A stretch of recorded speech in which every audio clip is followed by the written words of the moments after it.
Querida Margarete, a primeira vez que eu for ao Rio de Janeiro, eu vou certo te conhecer pessoalmente, porque eu já sou a tua super admiradora. Então, a gente bolou com a professora Margarete, que é a nossa deusa do Covid Brasil, nos mostrando a verdade, a ciência, a luta, o que a gente tem que saber. E aí, eu fiz uma coisa bem descontraída, que eu perguntei para os pacientes quais são as dúvidas que tem da vacina. A gente recebe o WhatsApp dos pacientes toda hora. Então, amiga Margarete, família GDIB, família FOPAD, família BCD, agora tu já é da família, agora tu não sai mais. E eu queria que tu nos contasse como é que está o cenário, momento atual, Covid no Brasil, a tua opinião pessoal.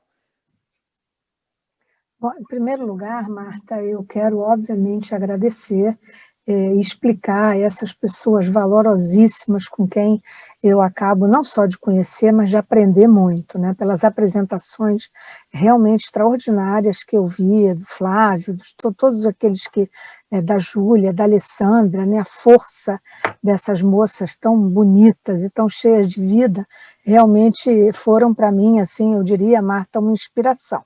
Como você também é, Marta. Quando você me convidou, eu aceitei logo, Marta, por uma razão que eu tenho que contar para vocês, né? Como especialista e pesquisadora numa área de doença micobacteriana e tuberculose, eu trato um número enorme de pacientes portadores de doenças imunomediadas, entre elas as doenças inflamatórias do trato intestinal. E eu fico muito triste, obviamente, cada vez que eu recebo um desses pacientes, porque eles, na verdade, foram vítimas de um screening que deixou de ser feito. Então, antes de entrar na Covid especificamente, Marta, a primeira mensagem que eu gostaria de passar a todos que nos ouvem é: nunca aceitem, por mais grave que vocês estejam, iniciar um tratamento com uma medicação biológica, seja ela inibidor de TNF-alfa, como esses que vocês citaram, adalimumab, Etanercept e outros, né? Ou seja outro inibidor de outra interleucina, como interleucina 13, interleucina 12, interleucina 17, 23, em todos esses, exatamente porque o Brasil é um país de alta prevalência de tuberculose, é preciso se fazer um screening. E, recentemente, nós submetemos a Conitec e, inacreditavelmente, pasmem vocês, deu maior trabalho para nós fazermos a nota técnica encaminhada à Conitec para a aprovação dos testes IGRA, que são aqueles testes que medem interferon gama no sangue, com prioridade para os doentes portadores de doenças imunomediadas, e a Conitec aprovou para outras coisas e não aprovou para essas, com a justificativa de que o custo seria muito alto. Então, eu estou pedindo a todas as associações, e faço esse pleito à ABCD, a todos vocês que estão aqui, que entrem na página da Conitec, está em consulta pública, né, que se manifestem de que é fundamental. Por quê? Porque os testes de PPD, que são a outra alternativa e que são a única que nós ainda temos no Brasil, eles erram muito. Muitos de vocês, não no Crohn exatamente, mas em outras doenças imunomediadas, usam medicação com corticoide por longa data, azatioprina, metotrexate, ciclosporina. Isso faz com que a resposta à prova tuberculínica diminua muito. Então, o teste IGRA, gente, é padrão ouro hoje, recomendado pela própria OMS. É um direito de todos vocês. Então, por favor, nos ajudem a reivindicar que a Conitec aprove para o uso e para que o screening, para que vocês sejam protegidos contra formas muito graves de tuberculose. Não adianta vocês curarem o Crohn, ficarem com a doença em remissão e fazerem um quadro pulmonar ou de sistema nervoso central, como eu já tratei de paciente com retocolite ulcerativa e que fez um quadro de tuberculose de sistema nervoso central, talvez o mais dramático que eu tenha visto. Então, eu queria fazer, Marta, se me permite, esse pleito inicial para que todos saibam, porque essa é uma área na qual eu estou muito envolvida. A questão relativa à Covid, né, nós hoje temos uma situação, hoje mesmo eu já falei sobre isso mais cedo, depois dessa homenagem que a Prefeitura tão generosamente me deu, e até porque a doutora Nise da Silveira é uma figura icônica para nós, né? Foi uma mulher que nasceu em 1905, se formou em 1926, numa turma em que tinha 157 homens, ela era a única mulher. Imaginem tudo que essa mulher teve que vencer na vida, se transformou num ícone da revolução psiquiátrica, jamais aceitando a exclusão dos pacientes psiquiátricos. A biografia dela é algo que vale a pena ler. Eu ainda tive a alegria de conhecê-la em vida, pouco, mas conheci, de tocar no seu rosto, e hoje tenho a alegria de ser membro do Museu do Inconsciente, que foi uma herança que ela deixou no hospital psiquiátrico, que é uma coisa espetacular. Quando vier ao Rio, Marta, vamos dar um passeiozinho lá também para você ver. Então, é isso. A questão da Covid-19 nos preocupa muito neste momento, 15 meses depois da epidemia estabelecida no Brasil. Nós já passamos pela primeira onda, pico epidêmico no sul, aí no sul, onde a Marta está, posterior à região sudeste, segunda onda duríssima, sobretudo no sul do Brasil, no centro-oeste, aqui no sudeste, e hoje nós tememos que, a despeito de uma discreta diminuição na situação epidêmica que tivemos recentemente, nós possamos ter aí um outro momento muito difícil, como a terceira onda.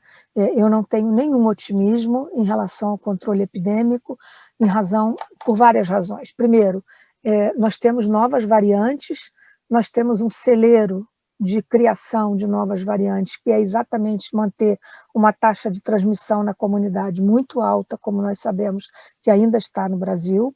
Há cidades ainda com aquele RT, que vocês muitas vezes nos ouviram falar, que é aquela taxa de transmissão acima de 1, e quando está acima de 1 é muito grave. Aqui no Rio de Janeiro, nós hoje estamos em 0,98, quer dizer, está quase em 1. Então, assim, ninguém está numa situação confortável, absolutamente. Quem alcançou uma situação confortável foram as cidades que fizeram lockdown muito rígido, muito duro, como, por exemplo, a cidade de Araraquara, em São Paulo, que mostrou o que é fazer um lockdown de verdade. Elas realmente conseguiram controlar a epidemia. Outras cidades grandes, né, para dar exemplo, como Londres, né, cidades como Portugal, Lisboa e toda a área metropolitana da cidade de Portugal, fizeram e conseguiram controlar. Então, assim, não há, essa é a primeira razão, né? Nosso controle sanitário é muito errático, fraco, desigual, e, portanto, isso nos deixa muito preocupados. A segunda questão é que o nosso ritmo de vacinação, lembrando, gente, que a grande solução, a Covid-19 nada mais é do que uma virose respiratória. E para viroses respiratórias agudas, a grande, e eu diria mesmo a única solução, são as vacinas. Virose crônica a gente trata com remédio. Então, hepatite C, provavelmente o mundo tem até chance de acabar com a hepatite C com os tratamentos de 12 semanas. A AIDS está aí entre nós há 40 anos. Não tem vacina para AIDS, mas tem tratamento. Então, virose crônica a gente usa tratamento, virose aguda, febre amarela, sarampo, tudo isso a gente trata com vacina. Nosso ritmo de vacinação está muito lento, né? Então, nós temos ainda um número de vacinas e de doses muito aquém do que seria desejável no Brasil. Nós temos uma velocidade de vacinação muito aquém do que seria necessário, mais do que desejável. Então, o Brasil teria que estar vacinando 2 milhões de pessoas por dia. Nós não temos vacina para isso. Nós temos expertise para isso, né? O PNI brasileiro, nós vacinamos 80 milhões de pessoas, para aqueles que não saibam, todo ano, para gripe, como vamos vacinar de novo esse ano. Então, como nós não conseguimos vacinar para a Covid-19? Nós erramos, vocês já ouviram sobejamente, até por esses depoimentos todos aí que nós temos visto, que o Brasil errou grandemente, né? Nós fizemos, se por um lado desenvolvemos vacinas com estudos de fase 3 excepcionalmente bem feitos no Brasil, nós não negociamos quando estávamos fazendo os estudos. Aquele era o momento de ter negociado vacina. Apostamos corretamente num processo de transferência de tecnologia para nós na Fiocruz com a vacina da AstraZeneca. Isso está indo bem. Por que está atrasado? Porque o IFA da China não chegou. Por que o IFA da China não chegou? O IFA é aquele ingrediente farmacêutico ativo que é a matéria-prima da vacina. Todos nós sabemos, isso não precisamos, nós perdemos tempo aqui discutindo isso. Então, o ritmo da vacinação é muito lento.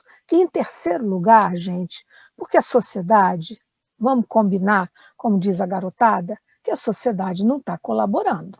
Quando nós vemos festas clandestinas sendo fechadas, pessoas andando sem máscara, sabendo nós que a máscara é uma barreira mecânica absolutamente eficiente, desde que ela seja uma máscara boa. E por que eu estou dizendo isso? Porque é teórico? Não. Se vocês olharem os dados, nós, pela Fiocruz, monitoramos pelo Infogripe, que é o nosso monitoramento, todo ano. No ano passado, nós tivemos uma redução, assim, vertiginosa nas viroses respiratórias sazonais, que ocorrem em abril, maio, até o começo de junho. Por quê? Porque estava todo mundo de máscara. E esse ano nós vamos ter de novo, porque tem gente de idade mais velha que já está vacinada e nós estamos andando de máscara na medida do possível. É possível até que o impacto esse ano seja menor do que o do ano passado. Mas o fato é que ocorreu um impacto muito importante, viu, Marta, na questão da sazonalidade das viroses respiratórias, até em criança. Né, virose como vírus sincicial respiratório, que é próprio das crianças, tivemos uma redução assim. Então, isso tudo é importante, são os 3 fatores que eu diria que nos fazem nos preocupar muito com a questão da epidemia para a Covid-19. Uma pergunta que sempre nos fazem, Marta, é a questão assim, eu estou preocupada, o prognóstico é ruim? É sim, por essas razões todas às quais eu acabei de aludir. A outra questão que é importante é quem deve ser vacinado. Nós deveríamos estar vacinando todos vocês, né, portadores, independentemente da idade. Esse corte por faixa etária está atrasando muito na questão dos doentes portadores de doença autoimune, de comorbidade, digamos assim. Todos vocês, ostomizados, inclusive, né, eu colocaria nesse grupo, que são pessoas de vulnerabilidade maior para qualquer tipo de infecção, teriam que estar sendo priorizados, a meu juízo, e numa velocidade grande. E já é o momento agora, sabendo que nós tivemos uma redução bastante importante da incidência de morte e de pneumonia grave de paciente idoso, porque eles estão vacinados, né? As cidades que já alcançaram nessa faixa etária acima de 80 anos, 96%. Então, isso é uma coisa muito importante, sem dúvida. Eu nunca discordei da prioridade etária. Acho que ela foi importante, sim, né? Porque a mortalidade nessa área, idade e sexo masculino e obesidade são os maiores fatores de risco para a morte pela Covid-19. Então, é muito importante que essa prioridade foi corretamente estabelecida, eu sempre estive de acordo. Agora, neste momento, eu não estou mais de acordo. Né? Eu, por exemplo, defendi uma situação que todas as grávidas tinham que ser vacinadas, independentemente de não terem sido objeto, né, de estudo de fase 3, porque, por razões éticas, elas são as últimas a serem estudadas. Mas há um consenso universal, os Estados Unidos estão vacinando grávida desde janeiro. Eu tenho clientes que foram para os Estados Unidos se vacinar. Né? Então, aqui começou-se a se vacinar e agora com essa celeuma em relação à vacina da AstraZeneca, que eu espero que rapidamente seja liberada de novo, porque até que se saiba se realmente houve uma causalidade entre uma morte ocorrida, muito triste, de uma moça, obviamente, de 35 anos, gestante, e a utilização da vacina. Então, vacinar grávidas, a meu juízo, é uma prioridade também, como vacinar vocês também. Então, muitos nos perguntam, né, a questão das vacinas nos imunodeprimidos. A instrução consensual que o mundo inteiro tem, e nós também aqui no Brasil, nós especialistas, nós conversamos com o pessoal do PNI, essa é a nossa recomendação, é que todos sejam vacinados, inclusive transplantados de órgãos sólidos. Então, transplantado de rim, transplantado de fígado, todo mundo deve receber vacina. Qual vacina? Qualquer uma delas. Seja de vírus inativado, né? Lembrando que nós temos 4 plataformas vacinais. No Brasil, nós temos a de vírus inativado, que é a Sinovac, e nós temos a de vírus, de adenovírus, que é não replicante, que é a vacina da AstraZeneca, e agora temos a de RNA mensageiro, que é a vacina da Pfizer. Esperamos receber em algum momento a vacina da Johnson, pela vantagem de que é uma dose só, e que é também uma vacina de adenovírus, feita com adenovírus humano, ao contrário da vacina da AstraZeneca, que é com adenovírus de chimpanzé, frações não replicantes. Então, assim, essas são as plataformas, qualquer vacina é boa, né? Como eu sempre digo, vacina boa, Marta, é vacina no braço. Isso é que é importante, as 2 doses, todo mundo ser muito aderente. E a vacina da gripe, que está no momento agora? Muitos de vocês devem ter curiosidade. Pode tomar? Não pode tomar? Deve tomar. Como e quando? Vacina da gripe pode ser tomada, neste momento, 2 semanas antes de qualquer dose das vacinas Covid-19. Então, vamos dar um exemplo. Alguém vai tomar a Coronavac. Toma a vacina hoje, daqui a 14 dias toma a da gripe, daí a mais 14 dias toma a segunda dose. A AstraZeneca tem 3 meses, ou Pfizer, tem 3 meses de distância entre a primeira e a segunda dose. Escolhe o meio e toma a qualquer momento, com 2 semanas de intervalo, antes da segunda ou depois da primeira, a vacina da gripe. Então, pode e devem tomar pela alta proteção conferida pelo vírus da influenza, as vacinas realmente protegem. Então, esses eram os comentários iniciais que eu queria fazer, Marta, e eu estou à disposição das perguntas que certamente alguns de vocês aqui devem ter. Se eu souber, terei muito prazer de responder. Muito obrigado, Margarete, que é isso, eu acho que a gente precisa disso, dessa orientação. Não vamos afrouxar a importância do papel de cada um. Aqui no Sul, agora chegando o inverno, a gente sabe de todas as doenças do inverno particular aqui do Sul, esses quadros pulmonares, e o povo está na rua, amiga Margarete, está sem máscara. Então, muito obrigado por sempre nos trazer essa informação. A pandemia não terminou e a gente tem que se cuidar e muito. E vacina boa é vacina no braço. Todos os dias a gente recebe essa pergunta. Eu devo me vacinar? Sim. Aqui a mestre Margarete nos mostrando, já praticamente respondeu a maioria das perguntas que foi enviada para a ABCD, mas tem alguns pacientes, assim, bem rapidinho, uma resposta rapidinha. Professora Margarete, eu tenho 30 anos de idade, sou portador de doença de Crohn há 3 anos, estou em uso de terapia biológica e azatioprina, que a gente chama de comboterapia. Tem problema eu me vacinar? Eu devo parar a azatioprina? Não, você não precisa parar nada, como também não precisariam parar os medicamentos usados, imunossupressores, que os pacientes que fazem transplante, por exemplo, usam, não precisaria parar, pode tomar a vacina do mesmo jeito. Né? Todas as vacinas dão, se elas não dão uma proteção de 100%, porque nenhuma vacina dá proteção de 100%, seguramente ela gerará uma quantidade de anticorpos num tempo que nós não conhecemos, porque não está definido ainda, mas você não precisa parar nada, você pode tomar sua vacina em uso da azatioprina. Ótimo. Outro paciente pergunta, professora Margarete, eu estou utilizando 60 miligramas de corticoide há 3 semanas. É perigoso eu fazer a vacina usando altas doses de corticoide? Não, pelo contrário, né? Claro que nós não mandamos ninguém tomar corticoide para tomar vacina, né? Mas isso de certa maneira lhe protegeria, né? Assim, entre aspas, né? Para qualquer eventual reação vacinal que pudesse haver na pega da vacina. Não, você pode tomar, tomando 60 miligramas, é uma dose alta, é uma dose, lembrando que é uma dose imunossupressora, né? Porque você deve ser magrinho, e 60 miligramas deve estar dando aí quase 1 miligrama por quilo de peso. Então, assim, é dose imunossupressora, sim. Mas pode se vacinar, sim, nas 2 doses, direitinho. A outra pergunta é interessante. Como faço uso de drogas imunossupressoras? Será que meu organismo vai conseguir fazer anticorpos recebendo a vacina? Olha, nós não temos estudo suficiente ainda, né, assim, para quem está perguntando, que digam quanto exatamente nessa situação nós vamos produzir. Como também nós não sabemos explicar por que pessoas que tomam as 2 doses da vacina não desenvolvem anticorpos neutralizantes. E isso é fato.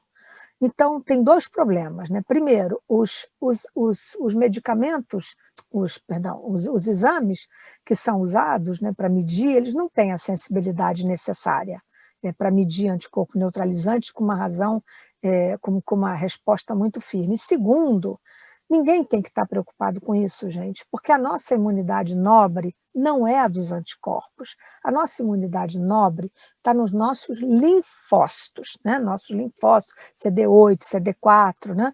Então, assim, é aí que está a nossa imunidade nobre, é com esses que nós temos que estar atentos. Se nós não temos nenhum problema linfocitário, nenhuma doença, por exemplo, como os pacientes HIV, né, que tem aquela linfocitopenia clássica, né? Tem mais linfócito killer do que helper, né? Tem aquela inversão que nós sabemos, apesar de que hoje os que estão usando antivirais têm a correção desse perfil imunológico, mas sim, todos os pacientes com HIV, inclusive, são prioridades para serem vacinados com as vacinas para a Covid-19. Então, no seu caso, a resposta é sim, pode se vacinar.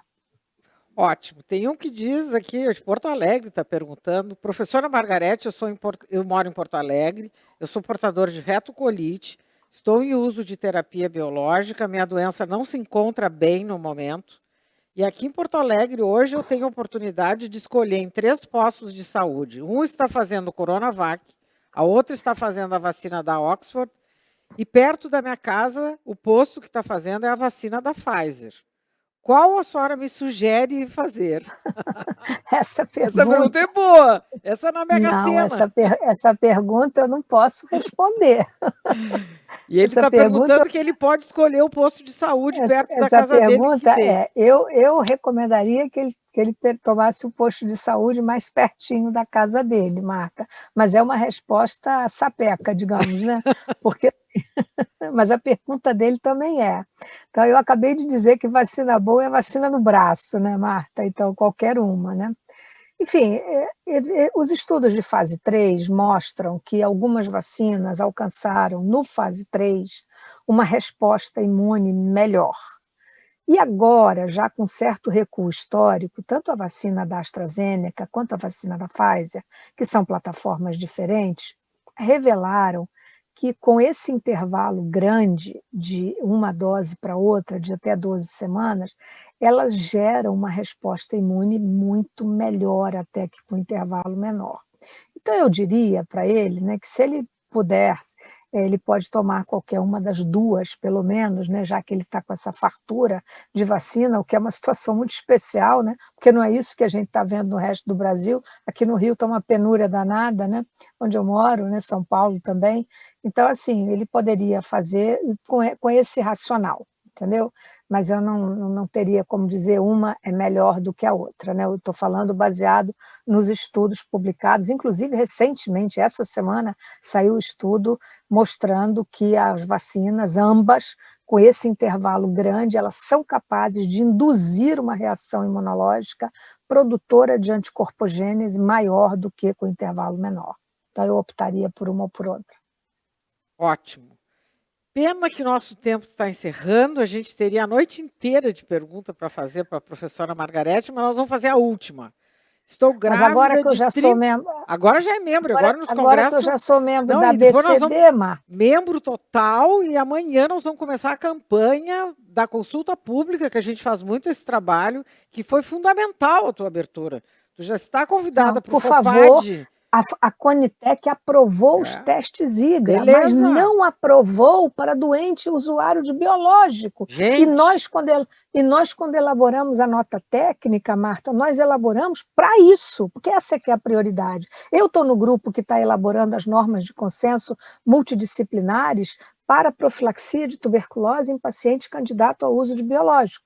Então, é um grupo multidisciplinar, não sei se a Marta faz parte, coordenado pela professora... Oh, meu Deus. Esqueci. Estou fazendo uma gafe horrível. Né? A nossa querida colega de Ribeirão Preto, Gessilmara, de Ribeirão Preto, que é reumatologista infantil, e nosso grupo é espetacular. Tem gente da gastroenterologia, da reumatologia, da dermatologia, das especialidades e da pneumologia, as especialidades em que tem biológicos aprovados para uso. Então, nós vamos elaborar, já era para estar pronto, mas com a pandemia tudo atrasou, né, o consenso que é multidisciplinar, que vai sair quem deve fazer o quê. E o consenso, mais ou menos, que nós estabelecemos é que todos devem fazer screening, independente do remédio que vai usar. E para isso, gente, o melhor método desse screening são os testes IGRA, que medem interferon gama no sangue. Então, por favor, entrem na página da Conitec e se manifestem. Não, Tá amanhã bom? nós vamos começar essa campanha, amanhã nós vamos começar essa campanha, é Com a Marta, importantíssimo, com a Marta na importantíssimo. cabeça, nós vamos ganhar. Não, e a Margarete, espero que o Rogério continue nos assistindo, ela tem que estar participando na nossa Semana do Aparelho Digestivo, trazendo todas essas super informações. Isso foi tão bom quanto que realmente é um temor enorme a tuberculose. Nós somos um país com alta incidência e prevalência, novos casos, e realmente é o nosso medo. E o paciente sempre pergunta, doutor, esse remédio é perigoso? Eu digo, eu tenho medo também, por isso que quem tem medo usa grade, câmara de segurança, e isso é o screening de tuberculose. Vamos ter medo, sim, da tuberculose, e certamente a gente vai fazer essa campanha. E para terminar, a última, que eu acho que até a senhora já comentou, professora Margarete, eu estou grávida de 30 semanas, tenho retocolite ulcerativa, sou usuária de mesalazina, não uso drogas imunossupressoras, estou com muito medo de fazer a vacina porque estou grávida. Não, querida, eu levaria, se você estivesse perto de mim, eu iria junto com você, de mão dadas, levar você para se vacinar. Né? As vacinas, independentemente do tempo da gestação, quer no primeiro trimestre, até a 16ª semana, que é aquele período que nós chamamos organogênese, né? Quer depois, você já está quase na hora de nascer, o bebê está com 30 semanas, né? Faltam aí, está com 7 meses de gestação, né? Já está no último trimestre da gestação, pode ser vacinada e qualquer vacina pode ser usada. Né? Então, assim, hoje, né, há um consenso, como eu disse, inclusive no Brasil. A Sociedade Brasileira de Gineco-Obstetrícia já se manifestou favoravelmente à vacinação das grávidas, independentemente de vocês não terem sido objeto de estudo de fase 3, bem como as crianças. Mas a Pfizer, por exemplo, começou um estudo agora enorme com criança e adolescente. A partir de 12 anos, na verdade, né? Não criança pequenina, nem lactente, mas criança e adolescente. Então, começou um estudo grande, já tem muita criança arrolada e a gente está vendo aí essas observações, não análises ainda, né? Mas observações interinas muito favoráveis. Né? Então, criança e grávida sempre fica para o último, né, Flávio? A gente sabe disso, né? Então, assim, Flávio está concordando comigo. Que beleza! Muitíssimo obrigado, Margarete. Realmente, na próxima ida, é certo, a nosso encontro presencial. Esse esclarecimento foi fundamental. Eu adorei essa frase, eu vou dizer todos os dias. Eu vou botar no meu WhatsApp, vacina boa é vacina no braço. Muitíssimo obrigado pelo teu tempo, pela tua dedicação, pela tua segurança e simplicidade em trazer uma informação correta. Muitíssimo Estou à obrigado. disposição, Marta. Contem E comigo. realmente o seu se alguém prêmio tiver foi mais do que dúvida, merecido. bobagem, foram generosos comigo e eram umas mulheres muito interessantes que estavam junto comigo, que batalharam muito por isso, e nós vamos continuar, Marta, Sempre. Agora nós temos que nos preparar para o novo momento, que é tratar dos pacientes na síndrome pós-Covid. Esse talvez seja o nosso maior desafio das nossas carreiras, porque cada vez tem mais e nós temos que preparar os serviços para atender as pessoas que tiveram Covid e ficam com sequela de todas as naturezas. Então é muito importante isso, esse é o meu desafio do momento agora. Muito obrigada mais uma vez, um abraço muito afetuoso aí para todas essas moças maravilhosas, bonitas, como eu disse, um abraço aos colegas que aqui tiveram conosco, ao Flávio, que teve paciência de ficar até agora, né, Flávio? Muito obrigada. E agora, como ninguém é de ferro, Marta, agora é hora do terceiro turno, né? Vamos ver o que tem para jantar.